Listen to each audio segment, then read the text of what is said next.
Good morning. I hope your Monday is off to a great start. So, I read a social media post a while back. It was written by a mom. It was so sweet and it's so tender. And she was really pouring out her heart just over the heaviness of her role in her family.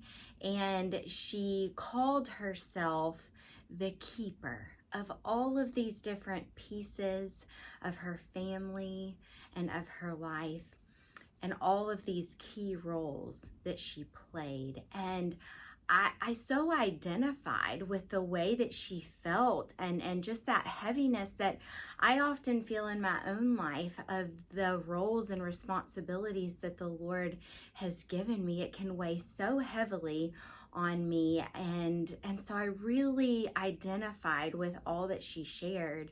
And then that very next Sunday, we sang one of the songs that our War and Worship team has composed called My Keeper.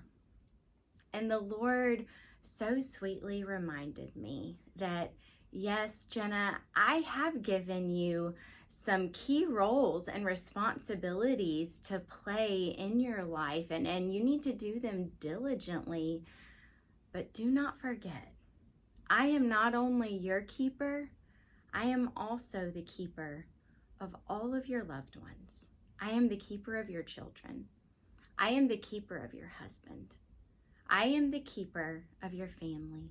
I am the keeper of your friends, your coworkers, not you. He reminded me that that is a role that only he fills. That is a hat that only he can wear. That hat does not fit me. They read out of Psalm 121 that morning, which is just a sweet psalm of prayer and praise to the Lord, and is talks about the Lord as our keeper. I want to read Psalm 121 this morning for us. I lift up my eyes to the hills. From where does my help come from? My help comes from the Lord who made the heaven and earth. He will not let your foot be moved. He who keeps you will not slumber. Behold, he who keeps Israel will neither slumber or sleep. The Lord is your keeper. The Lord is your shade on your right hand. The sun shall not strike you by day, nor the moon by night. The Lord will keep you from all evil. He will keep your life. The Lord will keep your going out and your coming in from this time forth and forevermore. He alone is my keeper. But also the truth of Psalm 121, he is the keeper of all of those who I hold dear in my heart. I think as women, we have a tendency to take on roles and responsibilities that are not ours to bear. And I think it all started back in the garden. If we go back and look, Eve stepped out of her role. It wasn't her job to know all and to be like God. That wasn't her job. Maybe even she stepped out of that role in her marriage, leading her husband astray.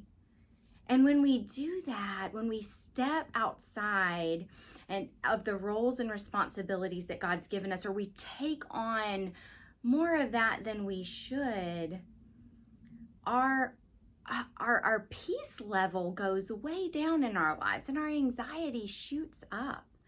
The answer is to surrender that to the keeper, trusting him to do his job and remembering what our role is.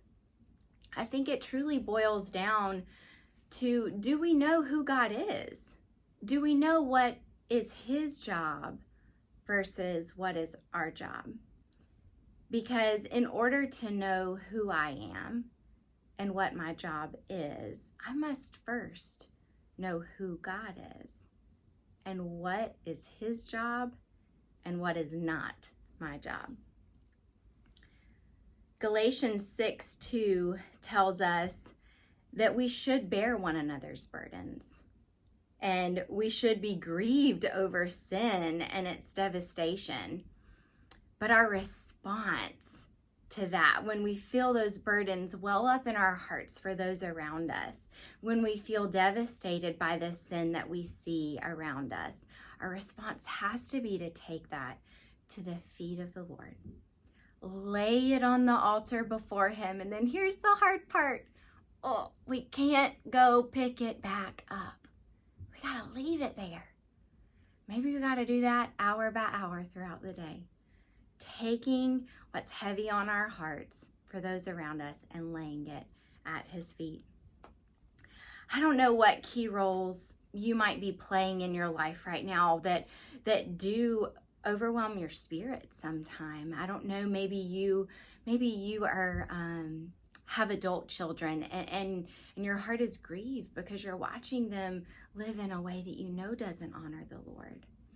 Maybe you are a young mom with lots of messes at home and little mess makers. Or maybe you're a mom of school-age children and you just feel the angst of trying to keep up with the home and the family's calendar. Or maybe you're caring for an ill loved one right now. Maybe you're that coworker who's always checking on everybody else, trying to hold the team together. Or maybe you're the Bible study leader who so has a heart for those women that she shepherds, and you so diligently pray for what is heavy on their hearts and what they're dealing with in their life. But those different roles that the Lord has given us, we certainly have much responsibility, but we are not the keeper. We do not hold things together. And we must remember that. There is a keeper. There is one who holds it all together. And it's not you. And it's not me either. So our challenge this week, as we start off our Monday morning, let's get out there. Let's serve our socks off. Let's love others and be the hands and feet of Jesus. But we are not the keeper of those around us. They do have a keeper out of Psalm 121. And he is really, really good at his job. He alone can wear the hat of keeper. So maybe this week, just as we're told that iron sharpens iron, as sisters in Christ, when we see one another taking on burdens and roles that are not ours, trying to be the keeper of all that around us, maybe we can sweetly challenge and remind one another, girl, that hat, it doesn't fit you. I hope you have a blessed week. It is a joy to be with you every Monday morning. The only thing missing is your sweet face on the other side of the screen. But I know I'll see you soon, and I hope you have a great week.